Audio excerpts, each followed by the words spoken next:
我们来跟各位报告，我们要随缘随喜。佛陀有一次在弘法的回程当中，路经一片西瓜园，觉得有一点口渴，就叫阿难到西瓜园，向正在耕作当中的瓜农化缘一个西瓜来解解渴。阿难到了瓜田想开口向瓜农化缘的时候，哪里知道那位瓜农不分青红皂白，就对阿难骂了一顿还把他赶出这个瓜园。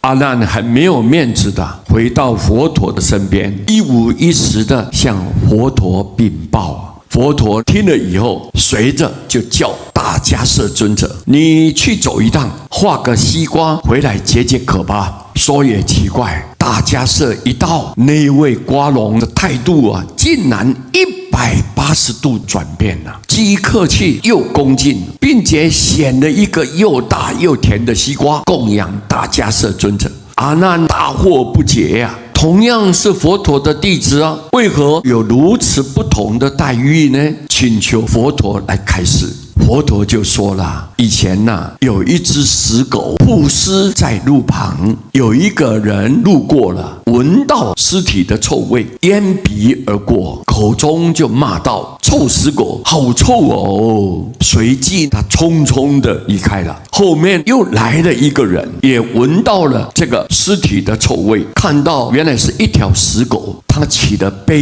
悯心拿了铲子挖了一个洞，就把尸体埋了，并双手合十向他祝祷了一番。佛陀说，第一位经过的人就是你阿难的前身，而第二位经过的人就是大迦叶的前身。现在那位瓜农的前身正是当时那一只死掉的狗因为大迦叶跟这个狗结了善缘，所以才有今天这个回报我们佛堂有一句话，未成佛要先结众生缘，要成佛需要度尽有缘的众生，才能够功德圆满。对有缘的众生，若不跟他先结善缘，因缘会意的时候你尚未开口，就已经被寄于千里之外了，你怎么样去度他呢？所以各位，我们平常要心存感恩，非常欢喜的广结善缘。那么下一辈子，如果你到了西方成愿回来，大家都愿意跟你亲近，听你的法，让正法永远留在世间，就功德无量了。南无阿弥陀佛。